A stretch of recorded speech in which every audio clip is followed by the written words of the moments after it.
Rock history loves its legends. Dark Side, Nevermind, London Calling. But the real blueprint often hides in the shadows.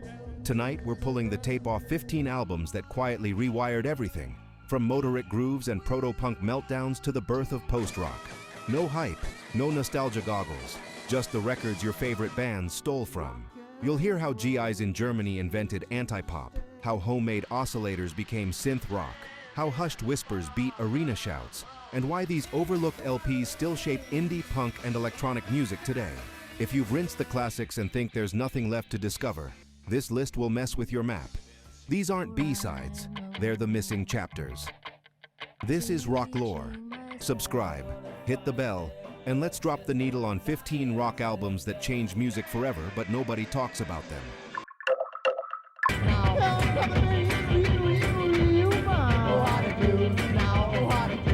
Mid-60s Germany. 5 American GIs, discharged but still stranded in a foreign club circuit, decide to de-glamorize rock. They shave monk-style tonsures, wire a banjo with a pickup, and treat rhythm like a weapon. This is the Monks, far outside London and San Francisco, and they're about to invent abrasion years before punk has a name.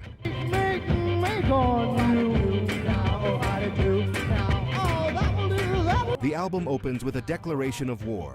Monk time. Drums pound square and hard. Bass plays short, brutal figures. Organ smears like a warning siren. Guitar chops at the bar line. The wired banjo isn't for twang, it's percussive shrapnel. Long, long time today.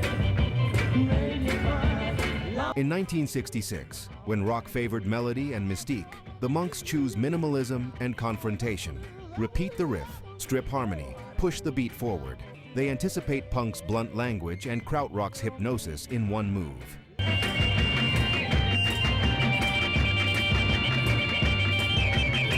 Count the negative space between chords. Notice how the vocal sits bone dry, almost anti-singing. Hear the drum pattern refuse swing.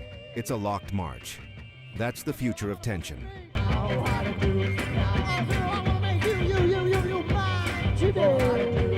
Barely a commercial ripple at first, but a deep blueprint later. The sound of bands who swap virtuosity for intent. If the Monks learn to make electricity bark, the next duo teaches electricity to pulse. This video is sponsored by the Lore Store on Amazon, your one-stop shop for music lovers across reggae, rock, pop, and hip-hop. We built it for real listeners who don't want to dig through 1,000 listings to find the right gear.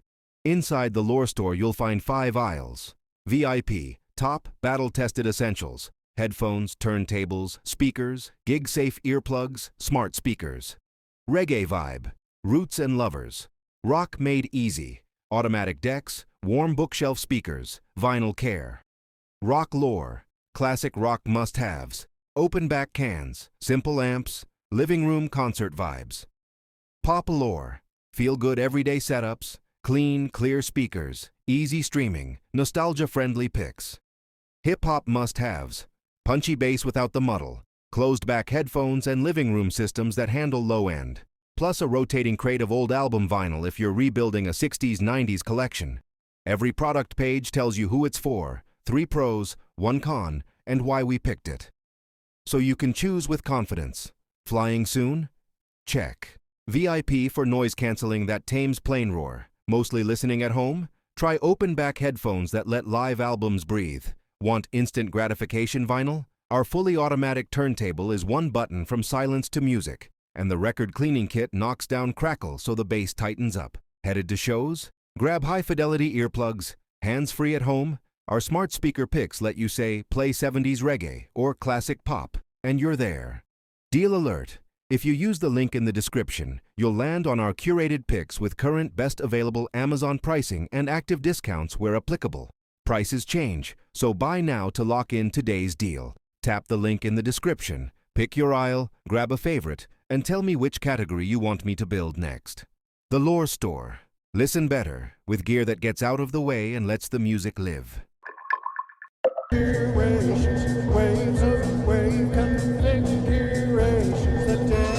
New York City, 1968. 2 men, drummer Danny Taylor and Simeon Cox, who builds a rig of oscillators and christens it the Simeon. no guitars, just homemade electronics and a human groove. On Oscillations, sine waves wobble like alien theremins while the kit locks a metronomic pocket.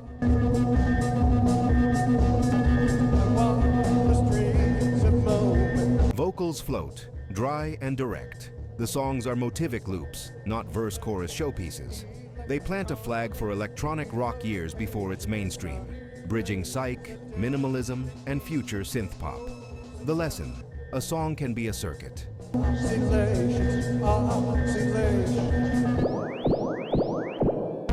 Hear the oscillator drift, small pitch bends that feel human, not machine perfect.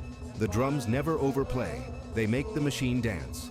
Ignored by radio, mythologized by musicians. You can draw a straight line from these oscillators to krautrock experiments, DIY synth pop, and bedroom producers.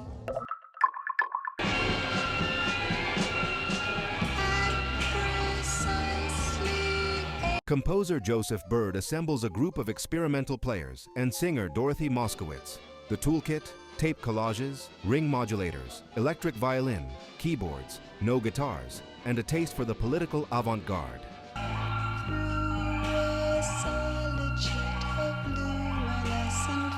The American Metaphysical Circus is a carnival of samples and drone, marching band fragments disintegrating into electronics. Elsewhere, songs bloom from treated violin, fuzzed bass, and musique concrete interludes.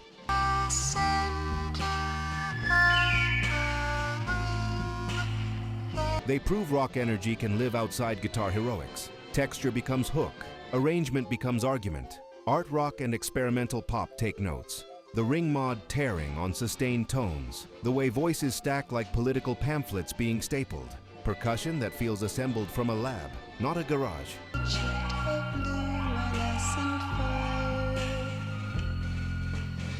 Too strange for the charts, essential for anyone who thinks rock can be composed as much as performed. If the USA album made texture the hook, the next record makes motion the song.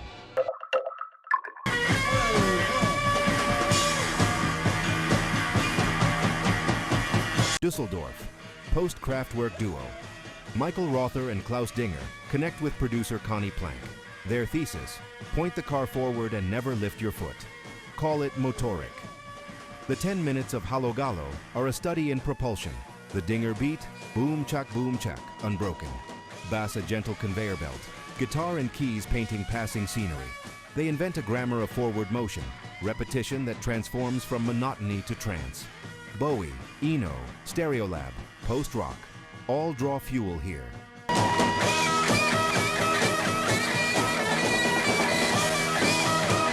The discipline: no cymbal crashes to reset your ear, no blues licks to detour your mind. Tiny timbral changes become events. That's the new trick. From indie to electronica, whenever a band learns that space plus repetition, Aegis revelation, knows tachometer is in the red.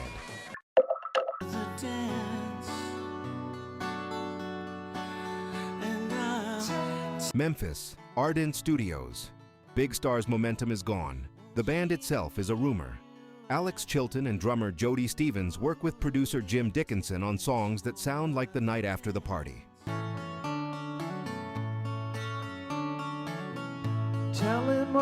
Strings that sigh, piano slightly out of square, guitars that jangle then wilt.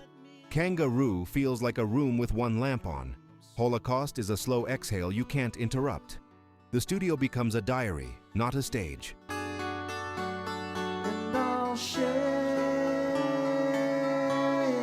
Where classic rock chased gloss. Third chases quiet collapse. It pioneers the language of indie and slowcore. Fragility as strength, tape hiss as atmosphere, mistakes as meaning.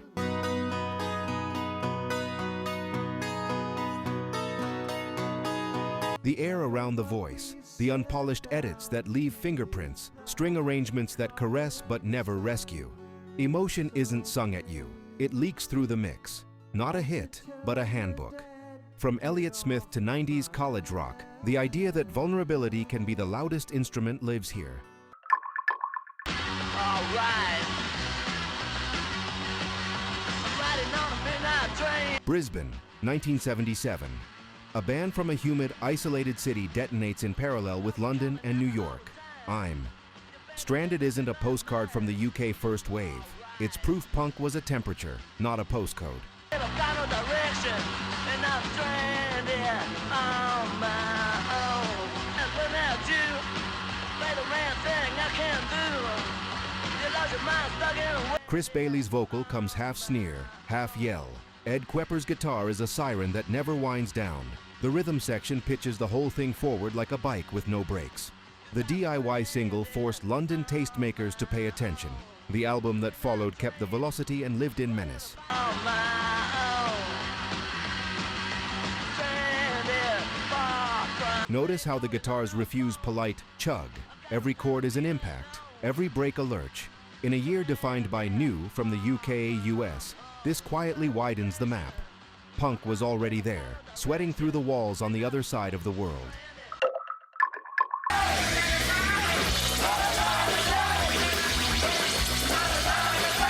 Cleveland's lake-rusted edges birth a factory dreaming.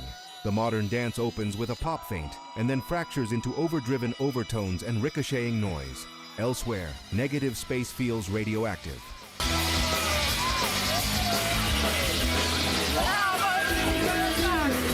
You hear EML synth burbles, tape weirdness, guitars that scrape rather than soar, and David Thomas's high, tremoring croon threading the chaos. The trick is how catchy it remains while dragging in industrial weather, hooks and hostility fused at the hinge.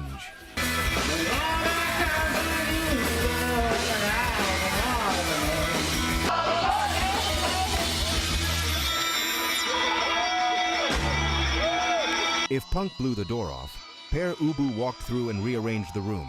Songs as unstable systems, grooves that never settle where you expect, lyrics like surreal dispatches from a Midwestern future.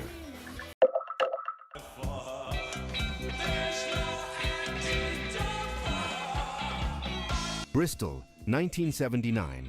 Dub space meets free jazz squall and political panic. On Why, Dennis Bovell turns the studio into an echo chamber where rim shots bloom into caverns and bass lines feel like fault lines. Guitars slash and scatter, refusing the safety rails of rock songcraft.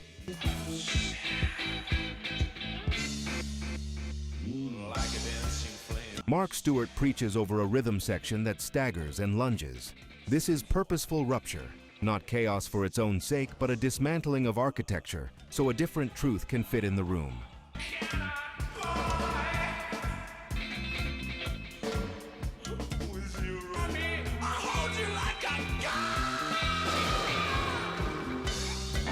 Experimental post-punk's map. No wave screams, dub-wise deconstructions, traces back here.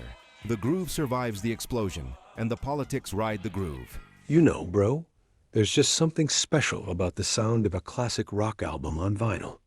It's how these albums were originally meant to be heard. The warmth, the crackle, and the ritual of dropping the needle on the record. It's an experience that digital just can't recreate.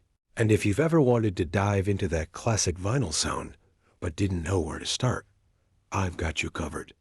I've been checking out this Victrola Bluetooth portable suitcase turntable. It's the perfect way to get into vinyl. You just pop it open, put on a masterpiece like Led Zeppelin's 4 or Pink Floyd's The Dark Side of the Moon, and let the needle drop on that legendary groove. The best part is, it's a suitcase design, so you can literally take your rock and roll vibes anywhere. You can move it from your bedroom to the living room, or even take it to a friend's place. And it even has Bluetooth, so you can stream music from your phone when you're not spinning records. It's the best of both worlds. This is a great starting point for any fan who wants to feel the foundation of rock lore in a whole new way. If you're interested in grabbing one for yourself, I've put a link to it in the description below. Clicking that link and buying one is an awesome way to support the channel and help us keep bringing you more deep dives into the music we all love. So go check it out, and let's get back to the countdown. Feeling like I'll be dead,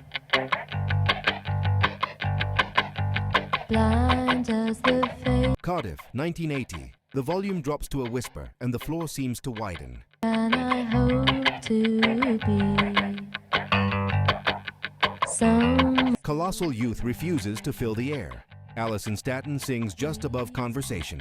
Philip Moxham's bass draws unshowy, perfectly weighted lines. Stuart Moxham places tiny guitar figures and organ pulses like pins on a blueprint. A drum machine ticks without flourish.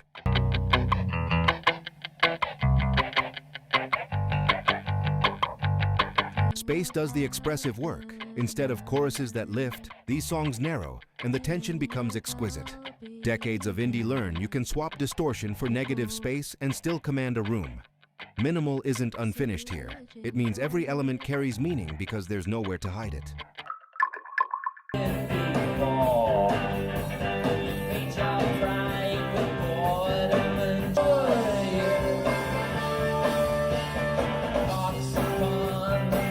Cambridge, 1980.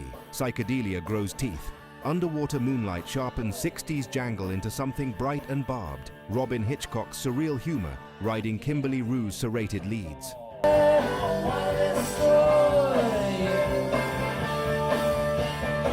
This single is as catchy as it is corrosive. Elsewhere, Kingdom of Love proves how the band pivots from chiming verses to riptide choruses without losing clarity. The rhythm section stays clipped and spring-loaded, while double-tracked, slightly detuned guitars gleam like sunlight on broken glass.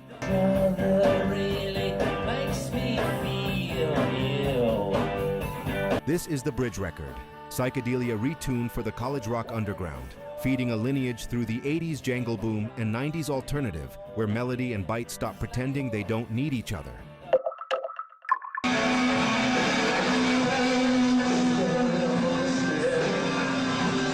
Portland Rain in guitar form.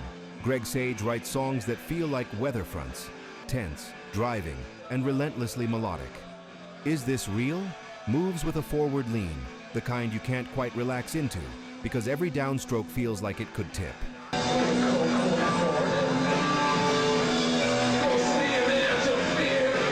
The title is a dare and a diagnosis. These are simple structures engineered for pressure, tracked fast to keep the oxygen thin. Return of the Rat is the gauntlet. Clipped rhythms, serrated guitar, Sage's voice pitched between resolve and alarm.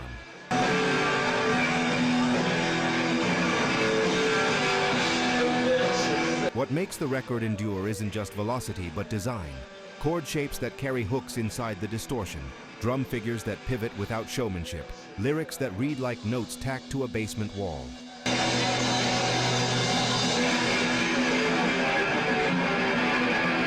Decades later, you can hear the 90s learning to walk here.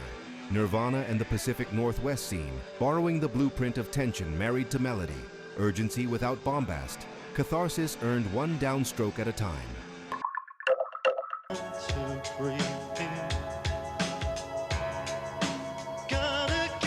This is The Quiet Revolution, a record that treats silence as its primary instrument. After dismantling their synth-pop beginnings, Mark Hollis and Tim Fries-Green retreat into room where musicians improvise to the edge of breaking, tape rolls for hours, and the song is found by subtracting everything that isn't necessary.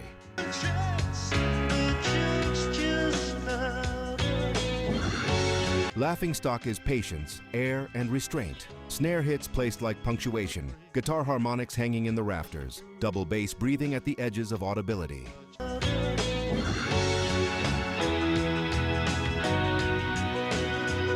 Ascension Day shows the method. A motif emerges tentatively, gathers friction, then tears open without ever turning into rock histrionics. The record's lesson is structural. Dynamics are narrative, negative space carries meaning, and performance can be assembled like sculpture.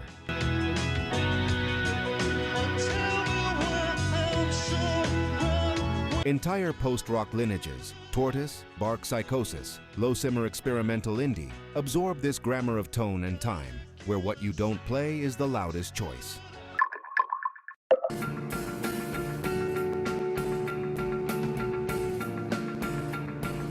Louisville Midnight, written in margins and practiced until the seams disappear. Spiderland exposes the skeleton of a song, clean guitars braided in odd meters, drums speaking in measured phrases, vocals that arrive as whispered reports before erupting into unguarded confession.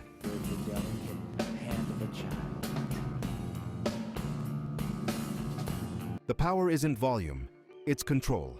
Each passage is a held breath, each eruption a decision that lands heavier because it's been delayed. Good morning, Captain compresses the method into one final devastating build. Narration becomes incantation. Guitars, once surgical, flare into heat. A single shouted line collapses the distance between performer and listener.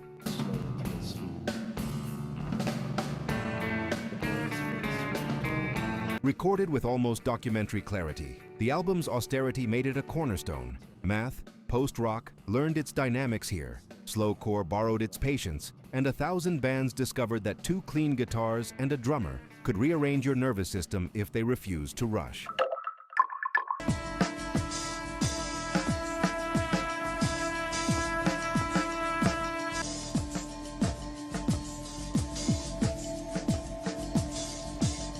Graham Sutton and company set up in resonant spaces and let microphones gather weather. Hex trades riff and chorus for environment. Ambient hush, dubby low end, brushed drums that feel like a camera panning across a city at night. A street scene builds from near silence. Guitars barely raise their voice, preferring harmonics, swells, and after images.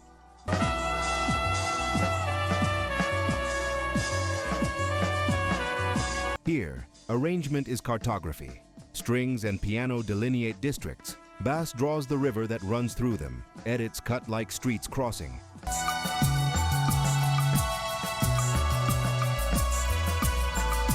It's the record critics point to when the word post-rock hardens into a term. Mood over muscle, detail over display. Songs as spaces you inhabit rather than paths you march. The influence is less about sound-alikes than about permission. Rock can be mixed like dub, paced like ambient, and still feel urgent. This video is sponsored by the Lore Store on Amazon, your one-stop shop for music lovers across reggae, rock, pop, and hip-hop. We built it for real listeners who don't want to dig through 1,000 listings to find the right gear. Inside the Lore Store, you'll find 5 aisles. VIP, top, battle-tested essentials. Headphones, turntables, speakers, gig-safe earplugs, smart speakers. Reggae vibe, roots and lovers. Rock made easy. Automatic decks, warm bookshelf speakers, vinyl care. Rock lore, classic rock must-haves. Open back cans, simple amps, living room concert vibes. Pop lore, feel-good everyday setups, clean, clear speakers, easy streaming, nostalgia-friendly picks. Hip-hop must-haves, punchy bass without the muddle, closed-back headphones and living room systems that handle low-end. Plus a rotating crate of old album vinyl if you're rebuilding a 60s-90s collection.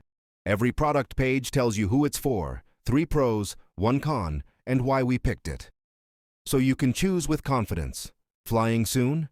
Check. VIP for noise canceling that tames plane roar. Mostly listening at home? Try open-back headphones that let live albums breathe.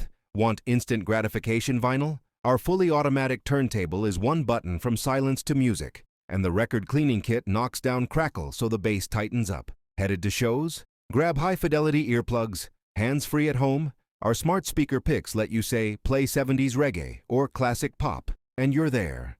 Deal alert. If you use the link in the description, you'll land on our curated picks with current best available Amazon pricing and active discounts where applicable.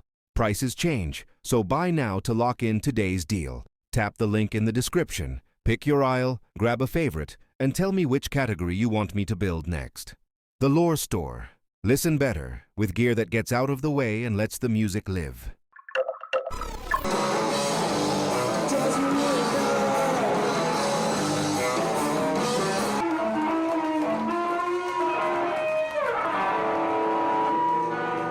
A culmination disguised as a left turn.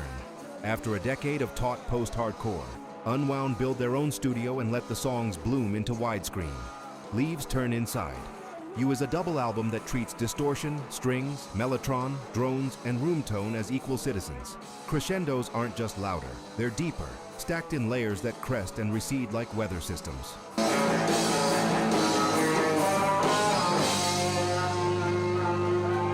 Look a Ghost reveals the record's architecture. Melody threaded through dissonance, patience inside propulsion, before Terminus opens the horizon, tape-warped swells pulling the band toward a vanishing point. What's radical here isn't maximalism, it's integration. The raw nerve of DIY punk coexists with composerly attention to texture and form, turning the underground panoramic without sanding off its edges.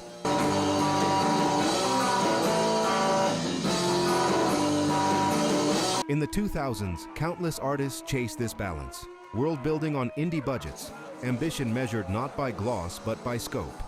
Leaves stands as a masterclass in how to end a story by making the world feel larger than when you began. The journey doesn't end here, rock warrior. Watch this next.